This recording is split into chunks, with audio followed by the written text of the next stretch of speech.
Oggi siamo venuti in giro, sulle strade del Giro, a Cormons, perché siamo nel cuore di questa terra che sarà attraversata appunto dalla 15ª tappa del Giro d'Italia, la Grado Gorizia, che stiamo scoprendo anche in questi nostri appuntamenti assieme alle altre due tappe che in diverso modo riguarderanno il Friuli Venezia Giulia. La Grado Gorizia che avrà il suo regno nel Collio. Siamo a Cormons con Bruno Pizzul che insomma non ha bisogno di presentazioni neanche nel campo del ciclismo perché è uno sport che l'appassiona tanto, è così? Sì, mi è sempre molto piaciuto, ho fatto anche qualche telecronaca, però devo dire che la cattedra era autorevolmente occupata da Adriano De Zan, che era piuttosto restio a mollare l'osso, però di tanto in tanto ho avuto il piacere di fare qualche telecronaca, soprattutto delle gare del Trittico di Lombardia, perché in quel periodo lì, tra il Giro e il Tour, Adriano andava in ferie.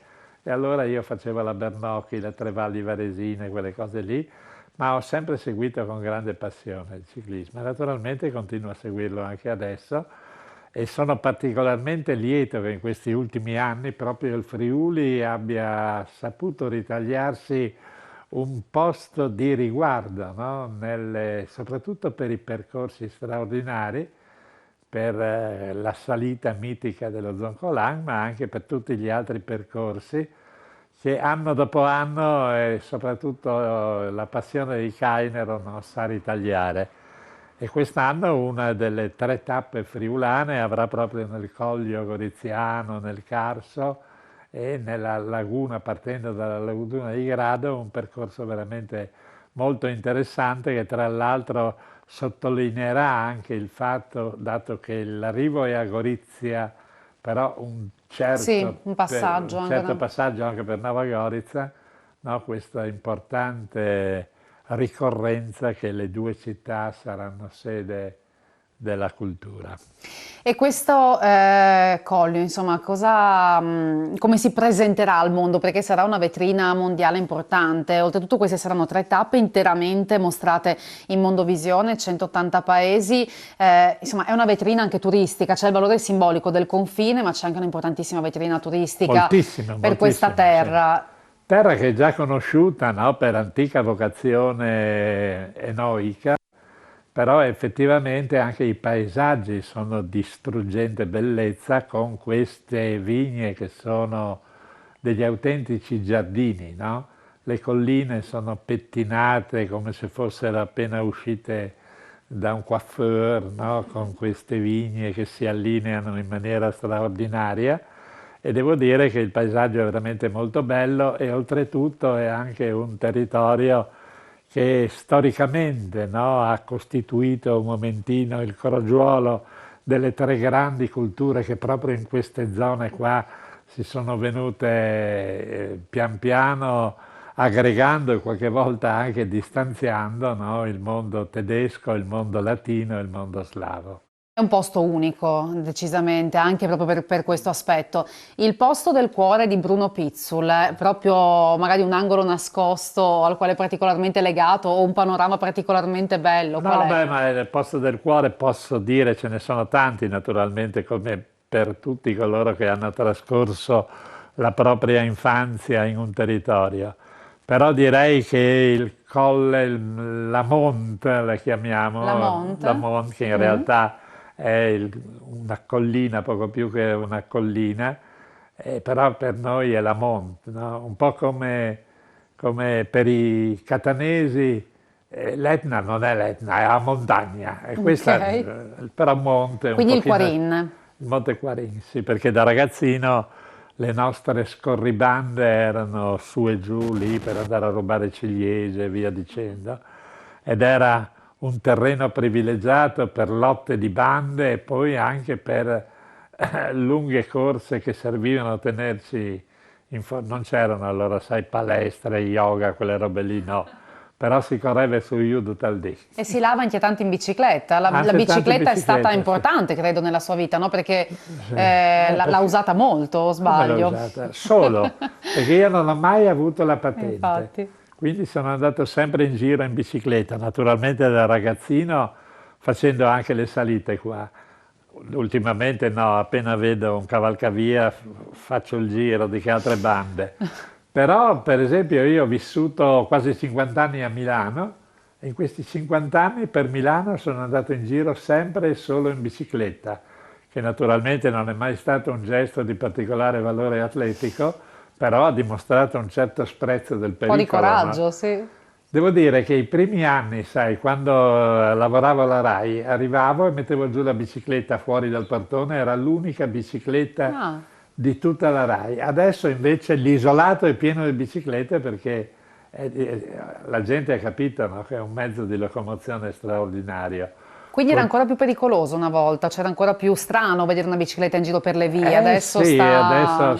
adesso però ce ne sono di più e quindi sai. diventa eh, però difficile far convivere poi auto e bici.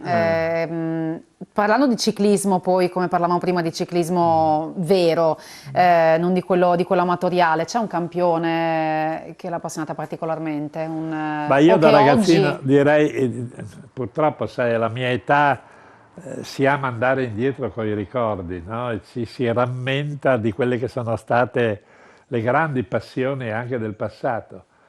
Io da ragazzino forse la cosa per la quale la cosa, il personaggio per il quale ho fatto un tifo più viscerale era Ferdi Kubler, pensa, che era un corridore svizzero che mi era particolarmente simpatico perché aveva un nasone, era uno astuto, furbo, piangeva sempre, diceva non staccarmi, povero Ferdi, poi li faceva andare, arrivare in volata e vinceva lui, no?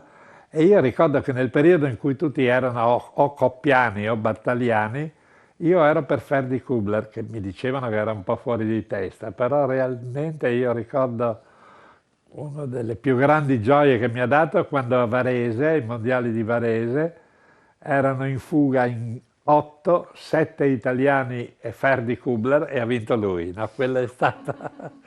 Però poi naturalmente sono stato sempre non solo appassionato ma anche amico di quei grandi, no? Bartoli ci siamo incontrati più volte anche con Coppi e via dicendo. Però di quelli lì forse quello che ho frequentato di più è stato Fiorenzo Magni, un grande uomo anche. E poi tutti gli altri, sai, Gimondi, Merckx, quelli lì perché la vita milanese era molto legata a quelli del ciclismo. Uno sport nel quale gli appassionati e anche i non appassionati, allora che coloro che lo vengono a conoscere così in occasioni particolari, però immediatamente percepiscono, no, che è uno sport nel quale c'è il senso della sublimazione, della fatica, il sudore, l'andare incontro all'abbraccio della gente, l'unico sport che si può vedere senza pagare il biglietto, no? E quindi è un qualcosa che immediatamente consente a tutti di immedesimarsi quasi nei campioni del ciclismo, però al tempo stesso di dire non sarà mai capace di fare quello che fanno loro. E poi ci sono anche le grandi rivalità nazionali, E insomma, vabbè, a quello parte sempre. l'Italia e la Francia, che quella c'è adesso viene fuori questa scuola slovena, poi non parlo necessariamente di rivalità, però è una nazione che sta portando grandissimi campioni Sì, nel beh, loro sono ciclismo. straordinari, no? Sai qua, noi siamo lì oltre la cresta della collina è già Slovenia e quindi da sempre sappiamo che quelli lì sono veramente portati in maniera particolare per lo sport, perché sono quattro gatti ma eccellono non soltanto nel ciclismo, no? Sono campioni d'Europa di pallacanestro, pallanuoto sono fortissimi, nello sci sono fortissimi e tutto quello che fanno anche perché da loro effettivamente a scuola fanno la pratica sportiva gestita nella maniera analoga a quella dei college americani, non è come da noi, sai che i ragazzi non fanno sport perché? Perché devono andare a iscriversi in una società sportiva e via dicendo, mentre lì a livello scolastico vengono... E tu pensa, adesso peccato che non ci sono, no? Pogacar, Roglic, perché altrimenti qui ci sarebbe stata tutta la Slovenia, verranno ugualmente ad applaudire, però effettivamente sarebbe stata una vetrina straordinaria. Il Giro d'Italia, un ricordo in particolare legato al Giro d'Italia, che insomma poi si dice la corsa regina è il Tour de France, Ah. ma il Giro d'Italia è la corsa del cuore Beh, anche sì, per la corsa noi. del cuore, sì. E sai, una volta ricordo che pur essendo, come ti dicevo, molto amico di Fiorenzo Magni, mi arrabbiai un pochino con lui. Quando lui e Coppi fecero l'agguato a Nencini, che approfittarono di una sua foratura nella tappa che arrivava a Bergamo e lo staccarono e Magni vinse il suo giro. Però io insomma tiravo per Nencini che era più giovane, poverino, gli hanno tirato il pacco.